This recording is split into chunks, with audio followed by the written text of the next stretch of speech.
Jelang puncak musim kemarau yang diperkirakan akan berlangsung pada bulan Juli, Agustus, dan September 2023, pihak BMKG Stasiun Meteorologi SMB 2 Palembang memperkirakan potensi suhu udara mencapai angka 35 hingga 36 derajat Celcius.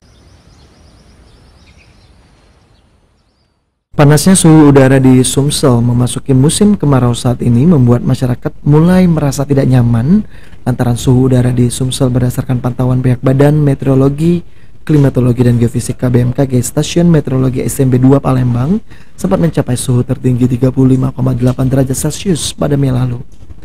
Terkait hal tersebut, jelang puncak musim kemarau yang diperkirakan akan berlangsung pada bulan Juli, Agustus, dan September 2023, masyarakat kembali dihimbau pihak BMKG Stasiun Meteorologi SMB 2 Palembang lantaran suhu udara normal berada di angka rata-rata 31 hingga 34 derajat Celcius atau bahkan berpotensi lebih tinggi, yakni mencapai angka 35 hingga 36 derajat Celcius.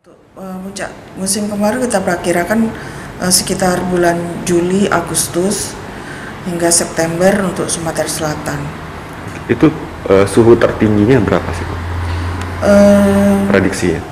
Kisaran suhu maksimum di musim kemarau kita berkisar antara 31 hingga 34 derajat Celcius, namun bisa terjadi akan lebih tinggi dari itu, sekitar 35 atau 36 derajat Celcius.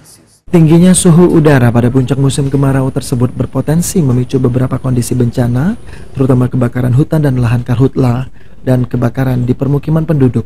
Oleh sebab itu, pihak BMKG menghimbau masyarakat untuk mulai beradaptasi dengan suhu panas, mengurangi paparan sinar matahari secara langsung, menghindari pembukaan lahan dengan cara dibakar, serta menghemat penggunaan air. Sandi Pratama, PAL TV.